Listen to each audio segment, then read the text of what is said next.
हरियाणा की हर अपडेट के लिए बेल आइकन दबाएं और सब्सक्राइब करें STV हरियाणा न्यूज। नमस्कार, स्वागत है आपका। मैं हूं नंदिनी मिश्रा। आपके साथ सीधा रुख करेंगे फटाफट हरियाणा का। दिल्ली मेट्रो की मेजेंटा लाइन पर Janakpuri west botanical garden corridor पर 37 किलोमीटर के दायरे में आज से देश की पहली चालक रहित मेट्रो दौड़ेगी। प्रधानमंत्री मोदी वीडियो कॉन्फ्रेंसिंग के जरिए सुबह 11 बजे मेट्रो को हरी झंडी दिखाकर रवाना करेंगे। DMRC के मुताबिक चालक रहित मेट्रो के संचालन के साथ ही दिल्ली मेट्रो का नाम दुनिया की अग्रणी मेट्रो सेवा में शामिल हो जाएगा। जून 2021 तक पिंक लाइन पर 57 किलोमीटर के दायरे में भी चालक रहित मेट्रो की शुरुआत की संभावना है। यात्रियों को 94 किलोमीटर के दायरे में चालक रहित मेट्रो में सफर का मौका मिलेगा। ये पूरी दुनिया में चालक रहित मेट्रो नेटवर्क का करीब 7% होगा।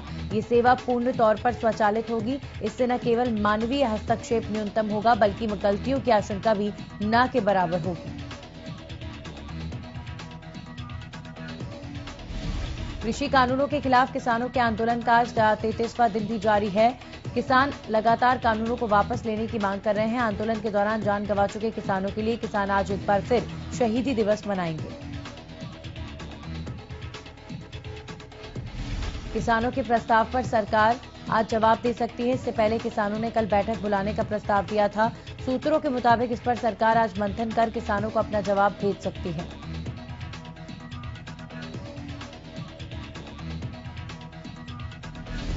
केंद्र के कृषि कानूनों के खिलाफ दिल्ली कूच के 1 महीने के बाद अब किसान नेताओं ने आंदोलन की रणनीति में बदलाव करने शुरू कर दिए हैं। रणनीति के तहत ही अब किसान आंदोलन को दूसरे राज्यों तक ले जाने में फोकस कर रहे हैं।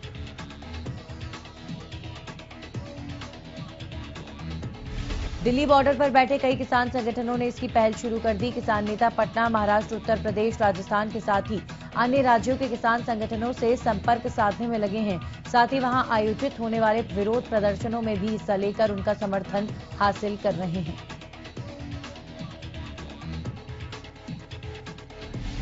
भारतीय किसान यूनियन के प्रदेश अध्यक्ष गुरनाम सिंह चलूनी ने कृषि कानूनों को लेकर कहा कि जब तक सरकार तीनों कृषि कानूनों को वापस नहीं लेती तब तक किसानों का आंदोलन ऐसे ही जारी रहेगा।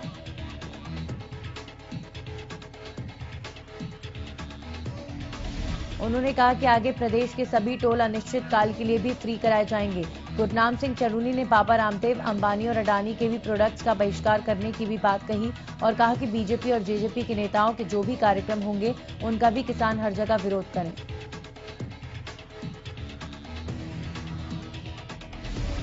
सुशासन दिवस के कार्यक्रम में विधायक का घेराव करने वाले किसानों पर FIR दर्ज की गई है। गोला थाने में 40 से 50 किसानों के खिलाफ मामला दर्ज किया गया। किसानों पर उपद्रव, रास्ता रोकना, काले झंडे दिखाकर अपमानित करना और विधायक को जान से मारने की धमकी देने जैसे संगीन धाराओं में मामले दर्ज किए गए हैं।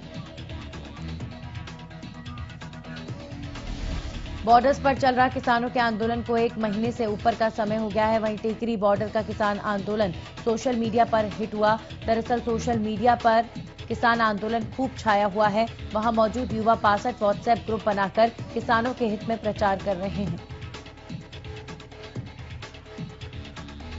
टिकरी बॉर्डर पर किसानों का प्रदर्शन लगातार जारी है। जींद से 100 युवा संगठन के लोग पैदल चलकर किसानों को समर्थन देने टिकरी बॉर्डर पहुंचे।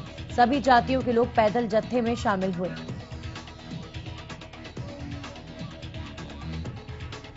युवा संगठन के लोगों ने कहा कि खेती और किसानी सभी जातिगत बंधनों से ऊपर है। हर धर्म और जाति के लोग खेती किसानी को बचाने के लिए एक साथ हैं। साथ ही उन्होंने कहा कि खेती में सुधार की जरूरत है, लेकिन सुधार के लिए किसानों से बात होनी चाहिए ताकि ये किसान हित में हो। भिवानी में आम आदमी पार्टी कार्यकर्ताओं ने शहर में नारेबाजी करते हुए कृषि कानूनों को वापस लेने की मांग की। आप कार्यकर्ताओं ने कहा कि किसान पिछले 31 दिनों से बॉर्डर पर बैठे हैं, लेकिन सरकार अपनी हठ धर्मिता नहीं छोड़ रही है। सरकार कानून वापस लेने की बजाय उसमें संशोधन की बात कर रही है, जो कि किसानों को मंजूर नहीं। उन्होंने कहा कि सरकार जल्द से जल्द तीनों कानूनों को वापस ले, अन्यथा किसान यूं ही बॉर्डर पर बैठा रहेगा। वहीं विधायक घनश्याम सर्राफ मांग पत्र लेने पहुंचे।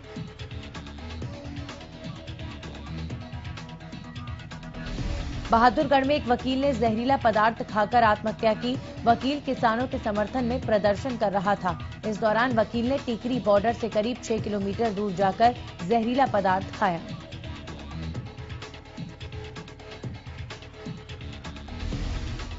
वकील ने पीएम मोदी के नाम एक पत्र भी लिखा, जिसमें लिखा था कि तीनों कृषि कानून किसान विरोधी हैं और वो इसके लिए अपना बलिदान दे रहा है। उसने अपने पत्र में लिखा कि प्रधानमंत्री कुछ लोगों के ही बनकर रह गए हैं।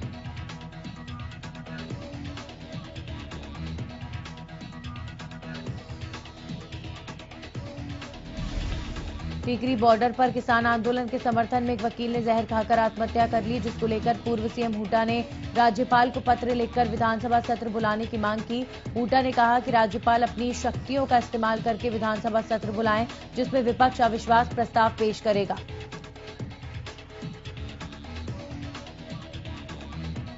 इस दौरान हुड्डा ने सरकार पर कटाक्ष करते हुए कहा कि सरकार तीनों कृषि कानूनों को वापस ले ताकि किसानों को बचाया जा सके। ये तीनों कृषि कानून किसानों के खिलाफ हैं, इसलिए किसान लगातार धरने पर बैठे हैं।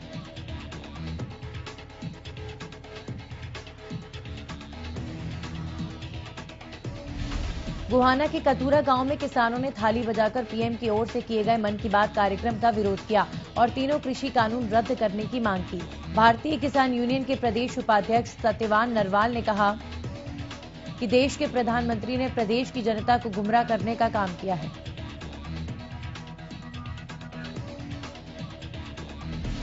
उन्होंने कहा कि किसानों की मांग है कि सरकार कानूनों को तुरंत प्रभाव से रद्द करे। इसके साथ साथ इस देश के किसान मजदूर का कर्ज मुक्त किया जाए, स्वामीनाथन आयोग की रिपोर्ट लागू की जाए। सत्यवान ने कहा 2014 चुनाव के दौरान जब बीजेपी सरकार आई थी तो किसानों को लेकर बड़े बड़े वादे किए थे, जो कि आज तक पूरे नहीं किए गए।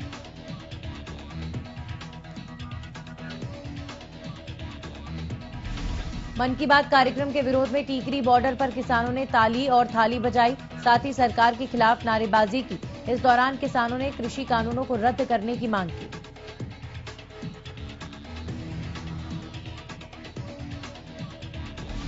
झज्जर के डीगल टोल पर किसानों ने पीएम मोदी के मन की बात कार्यक्रम का थाली बजाकर विरोध किया। इस दौरान अहलावत खाप के नेतृत्व में विरोध प्रदर्शन किया गया। विरोध प्रदर्शन के बीच कई खापों ने किसानों के विरोध प्रदर्शन का समर्थन किया। जाखल के गांव तलवाड़ा के किसानों ने बर्तन पीटकर पीएम मोदी के मन की बात कार्यक्रम का विरोध किया। किसान सुबह से ही गांव के गुरुद्वारा साहिब के बाहर इकट्ठा हुए और जैसे ही प्रधानमंत्री मोदी ने मन की बात की शुरुआत की, वैसे ही किसानों ने विरोध प्रदर्शन शुरू किया।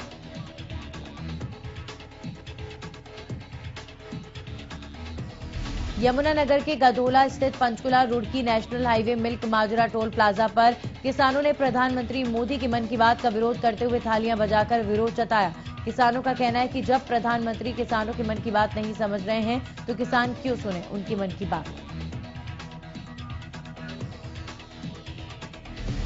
चरखी दादरी में प्रधानमंत्री मोदी के मन की बात कार्यक्रम के दौरान महिलाओं ने थाली बजाकर मन की बात का विरोध किया। महिलाओं ने इस दौरान तीनों कृषि कानूनों को रद्द करने की मांग की।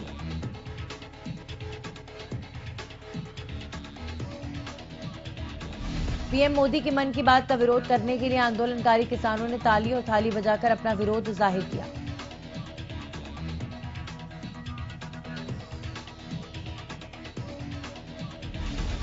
सिरसा के नेशनल हाईवे नंबर 9 पर भावदीन टोल प्लाजा पर किसानों ने तीसरे दिन भी टोल प्लाजा को पर्ची मुक्त रखा, तो वहीं प्रधानमंत्री मोदी के मन की बात के विरोध में सैकड़ों की संख्या में इकट्ठा हुए किसानों ने सड़क पर उतरकर थाली और ताली बजाई।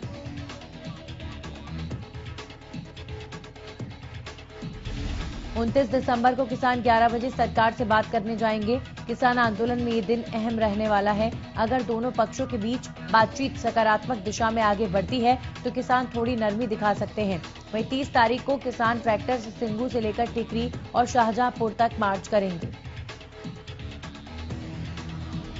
किसानों का कहना है कि 31 और 1 तारीख को वो लोगों को सिंघू बॉर्डर पर बुला रहे हैं। किसानों ने कहा कि लोग लंगर खाने और किसानों के साथ नया साल मनाने के लिए सिंघू बॉर्डर पर आएं।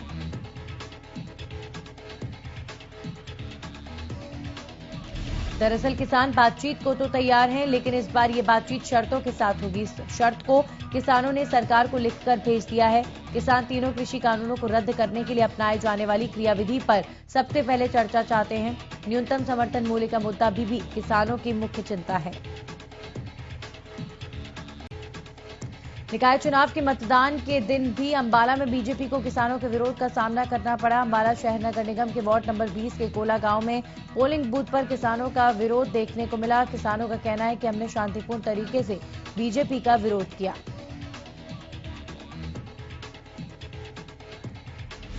प्रदेश के नगर निगम अंबाला, पंचकुला, सोनीपत, नगर परिषद रेवाड़ी और नगर पालिका सापला, धारूखेड़ा और उकलाना और सिरसा में वार्ड नंबर 29 के लिए उपचुनाव के लिए मतदान हुआ।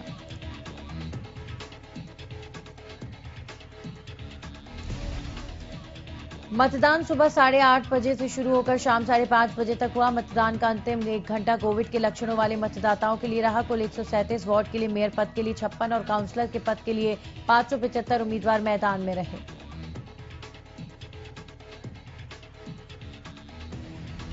प्रदेश के 7 निकाय चुनाव में किसान आंदोलन का असर देखने को मिला। निकाय चुनाव में सिर्फ 60% लोगों ने ही मतदान किया। पंचकुला में सबसे कम 50% तो सांपला नगर पालिका में 81.4% मतदान किया गया। 30 दिसंबर को चुनाव के नतीजों की घोषणा होगी। अंबाला में कांग्रेस की प्रदेश अध्यक्ष कुमारी शैलजा ने अपने मताधिकार का इस्तेमाल किया। पोलिंग बूथ पर पहुंचकर अपना वोट डाला। वोट के बाद कुमारी शैलजा ने कहा कि अंबाला के वोटरों ने सफाई और बेरोजगारी के मुद्दे पर वोट डाला है। पंचकुला में भी नगर निगम चुनाव के तहत मतदान हुआ। पंचकुला के सेक्टर 20 फतेहपुर में कांग्रेस मेयर प्रत्याशी उपेंद्र कौर आलूवालिया ने अपना मतदान किया।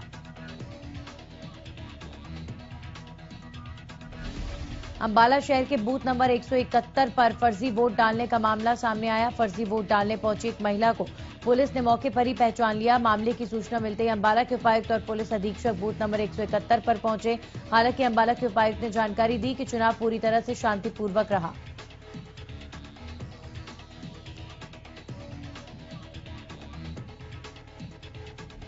सीएम मनोहर लाल ने मंत्रिमंडल की बैठक में उद्योग नगरी मानेसर को प्रदेश का 11वें नगर निगम की सौगात देकर लोगों के चेहरों पर खुशी ला दी है। वहीं क्षेत्र में रहने वाले लोग कोरोना के डर को भूलकर विधायक सत्यप्रकाश जरावता का अभिनंदन समारोह कर सीएम का आभार व्यक्त करने पहुंचे।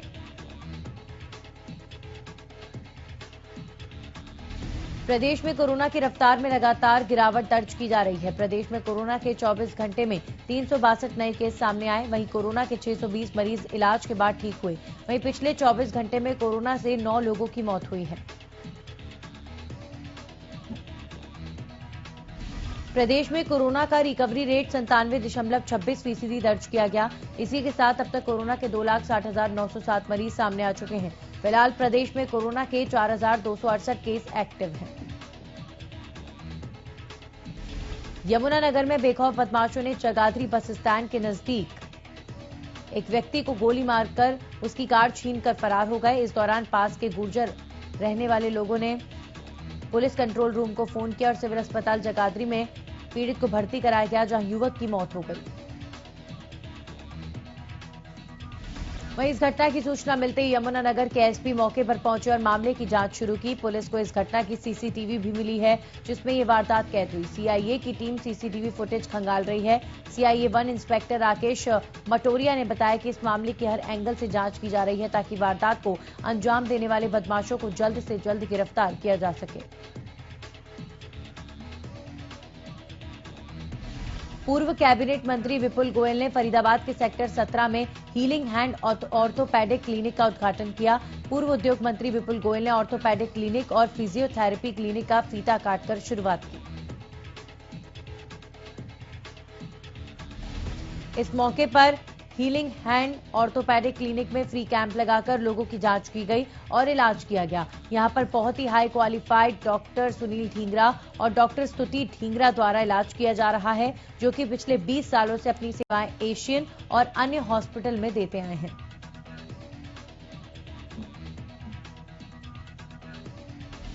इससे उन मरीजों को काफी राहत मिलेगी जो दर्द की वजह से ऑपरेशन करवाते थे। ऐसे लोग जिन्हें स्पाइन की प्रॉब्लम और ऑर्थोपेडिक प्रॉब्लम है, उन्हें आधुनिक मशीनों द्वारा उपचार करके राहत दी जाएगी।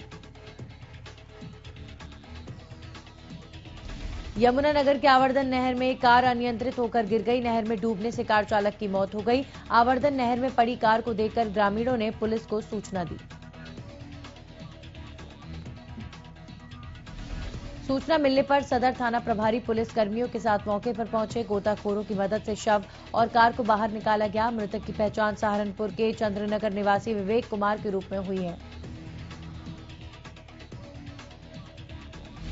सोहना के गांव धुनेला के पास शनिवार रात चलती कार में आग लग गई। सूचना पाकर मौके पर पहुंची फायर ब्रिगेड की टीम में कड़ी मशक्कत के बाद आग पर काबू पाया गया। गनीमत रही कि हादसे में किसी के हताहत होने की कोई खबर नहीं है। प्रदेश में कड़ाके की ठंड का दौर जारी। दिल्ली एनसीआर में हल्की बूंदाबांदी से तापमान में गिरावट। मौसम विभाग के मुताबिक 28 से 29 दिसंबर तक शीतलहर का अनुमान है। घने कोहरे के भी पूरे आसार जताए जा रहे हैं।